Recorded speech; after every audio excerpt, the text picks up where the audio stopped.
28 years after it designated Hamas as a terrorist organization, the United States has held direct talks with the Palestinian group over the release of U.S. hostages held in Gaza and the possibility of reaching a broader deal to end the war. These developments, these talks, could not come at a more precarious time, by the way. When there is a standoff between Israel and Hamas in a way over the Gaza ceasefire, we've been telling you about the aid situation on the ground as well. Military vehicles, Israeli military vehicles, can be spotted congregating near the Gaza border, and reports of fighting are increasing by the day. According to reports, the talks between the US and Hamas were held recently in Qatar's capital, Doha. Adam Boehler, the U.S. presidential envoy for hostage affairs, led the talks on behalf of the United States. In a media briefing, the White House press secretary confirmed direct talks with Hamas and added that Israel was also consulted on the matter.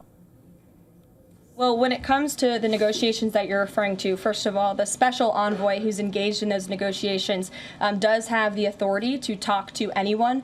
Israel was consulted on this matter, although did not disclose any further details on the matter, stating that there are American lives at stake. According to reports, the discussions between Hamas and the United States included a broader deal to release all remaining hostages and reach a long-term truce.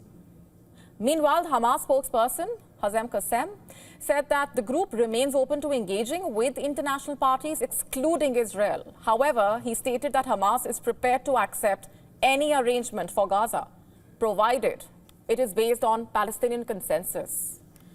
And according to another Hamas official, 2 direct meetings have taken place between Hamas and the United States. Very significant developments. In a statement, the Israeli Prime Minister's office has said that it had expressed its position regarding the direct talks and did not provide any further information. But this is just one part of the story. Just hours after the White House's confirmation about the talks, in a social media post, U.S. President Donald Trump demanded immediate release of all hostages in Gaza and the return of the bodies of those killed, vowing to provide Israel with, quote-unquote, everything it needs to finish the job, and warned that if the demands were not met, not a single Hamas member will be safe, further cautioning Hamas that if they do not release the hostages now, in Trump's words, there will be hell to pay later, quote-unquote. Now, according to reports, there are 59 hostages in Hamas captivity, of which 35 are believed to be dead. Among the hostages, 5 are reportedly Americans, including one who is believed to be alive.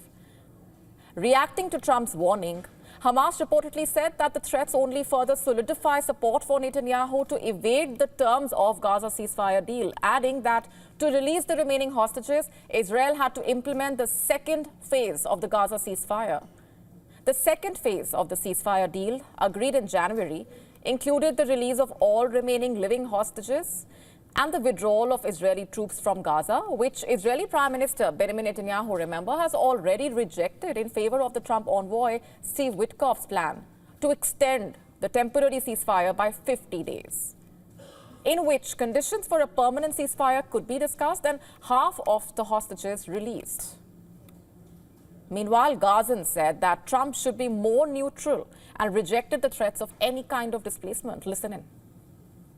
I